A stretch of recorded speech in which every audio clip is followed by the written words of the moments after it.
Everyone, close your eyes. Werewolves, wake up and look for other werewolves. If there is only one werewolf, you may look at a card from the center.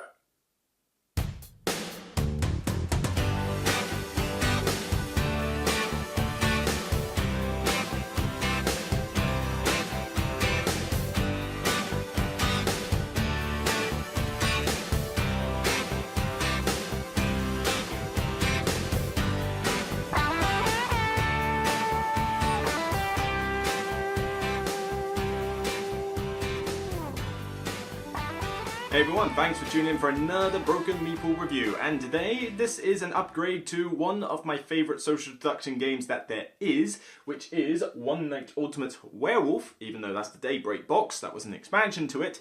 But let's just say busier games have been milking the cash cow on this one, starting with One Night Ultimate Werewolf, then the Daybreak expansion, then One Night Ultimate Vampire, and now we have One Night Ultimate Alien. It's just a matter of time before they pretty much go through every other type of monster that there is. In fact, I'm going to place bets that the next one will be One Night Ultimate Zombie. I can see it now.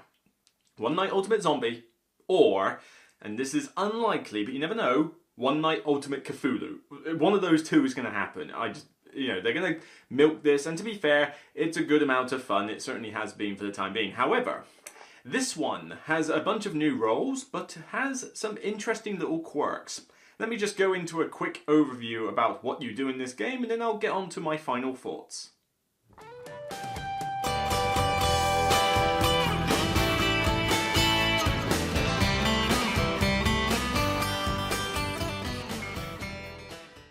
No moderator. No elimination. No limits. Okay, I'm going to stop trying to sound like Eric somewhere now. In One Night Ultimate Alien, you are basically taking one of many different roles in the game. There are two teams, at least traditionally there are. There is the humans and the aliens. The main basic objective is that the aliens are trying to stay hidden within the group, and the humans are trying to figure out who the aliens are and essentially, well, lynch them, I guess. I don't know how you lynch an alien, but never mind.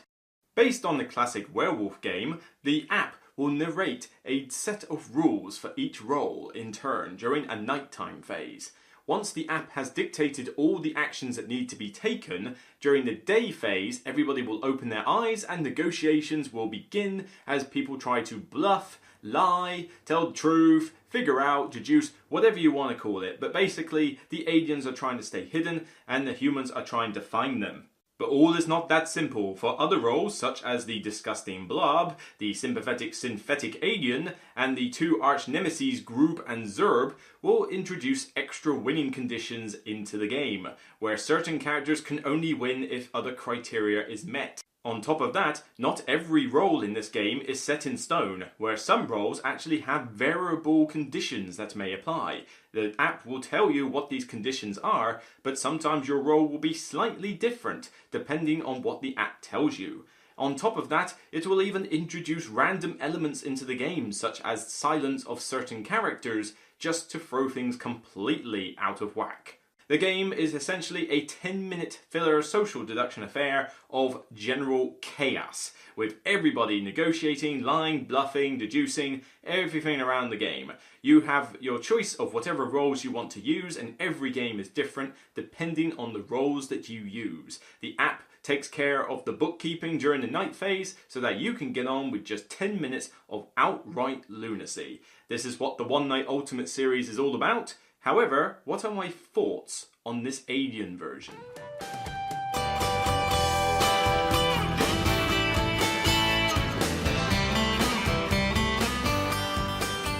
So that's One Night Ultimate Alien. Now, I have stated before that I love the One Night Ultimate games, or at least I really, really love the One Night Ultimate Werewolf game. I think I originally gave it a 10 perhaps, and it certainly entered my top 10 of all time at one point. Now I kind of go, more of a 9, that kind of way. I mean, it's dropped a little bit, but I still love it. However, that would make you think, oh well, he's going to love One Night Ultimate Alien, isn't he? Yes and no. Yes, I do like this game. I think it's just as outrageously fun as the other ones, and if you are a fan of the One Night games, you're certainly going to get a kick out of this one.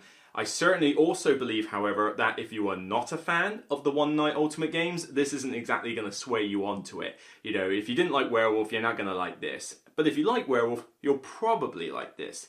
Now I say probably, because if you know the One Night Ultimate games, then you already know what I'm talking about with this, box and review. And certainly if you've never seen a One Night Ultimate game and you want to check it out, I recommend you go back and check out the Werewolf game first, see if you like it, and then come back and see my review on this, because some of this will make more sense. But I also recommend you do that because this is what I would like to call One Night Ultimate Advanced Alien Werewolf, or something to that degree. This is definitely the most advanced version that I have played, and considering what Vampire was like, that's actually saying something. In Alien, you have several factors that influence how this game plays. First up, the roles are variable, which means you have to be paying attention to that app to know what you're going to do. Now, okay, you're supposed to be doing that anyway, but you'd be surprised, especially if you're in a fairly noisy environment, how hard it is to listen to every minute detail on that app. And you need to be paying attention. You can't be distracted, you can't be completely new to this game, because it's going to throw you off as to, okay, wait a minute, how many cards was I supposed to use again? I forgot.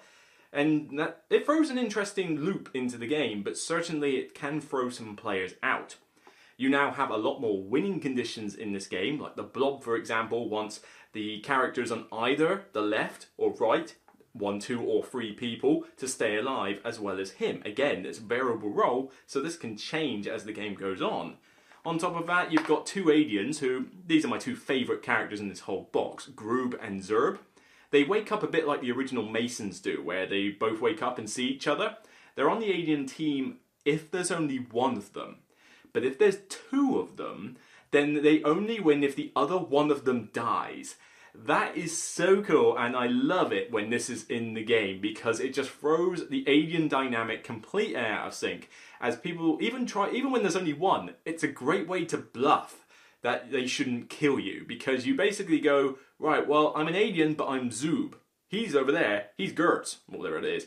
You know, if you kill me, he's going to win by himself, so you need to avoid me. And it does lead on to some great little dynamics, but those 2 aliens are definitely my favourite characters in this box, without any question whatsoever. The roles themselves aren't too tricky. You know, the aliens are fairly straightforward. The synthetic alien's basically the Tanner from the original game, except he's on the alien team. You know, the Cal just knows which one of, that one person next to him is an alien or not. You know, most of the other human characters are just about flipping cards over or swapping them around. Again, a lot of them are variable, which is where that added difficulty comes in. But the reason this one is definitely not recommended for new players are 2 things. Firstly, the ripples. There's a ripple effect in this game where after the app has done all its stuff throughout the night, it potentially, not always, will throw in this ripple in the space-time continuum thing. And basically it introduces a completely random effect into the game. In fact, the last game I played of this the other night, we had a few of these games in a row, and it introduced a ripple where the odd numbered players, because you've got these tokens in front of you with numbers on them this time, cannot speak. So for the whole game, half the table's not speaking. And again, very good fun. Throws a good dynamic into it. But it's an extra complication on the game. You know, it's an extra thing that you've got to listen out for, an extra thing that other players have to contend with.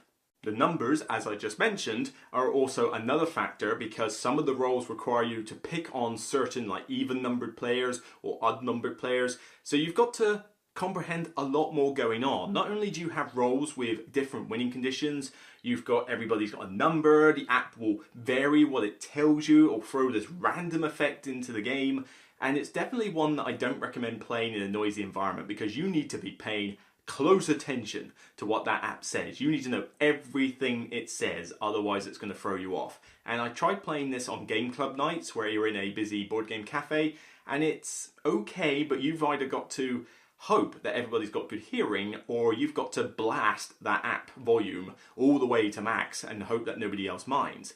Certainly this is one that is best played when you're at your own hosted game night, you've got just you and your friends around and you do it. It's a great one to use then.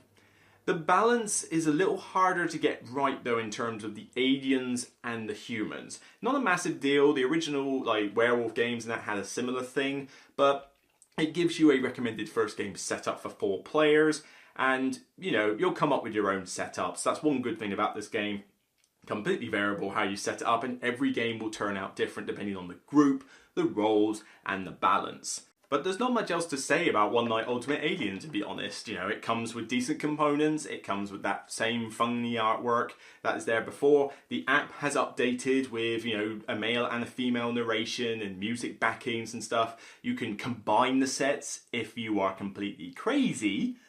It's not the first thing I'd recommend, certainly unless you are die-hard One Night Ultimate players. Then I just say, look, just take a set and stick with it. I'm not saying that combining them isn't fun, but to be honest, I've not tried combining this one with others, but I have seen people do it with the werewolf and vampire ones, and it does complicate matters a bit. It's fun, but yeah, certainly don't do that with new people. And I also just think that maybe this one is a touch too high above newbie sort of gateway level. You know, you could jump into One Night Ultimate Werewolf and just use the villagers, for example, and you've got the perfect teaching game to start with. And then even with some players, you could just throw the villagers out and use the normal roles. They're not that complicated, but the game is still hilarious fun.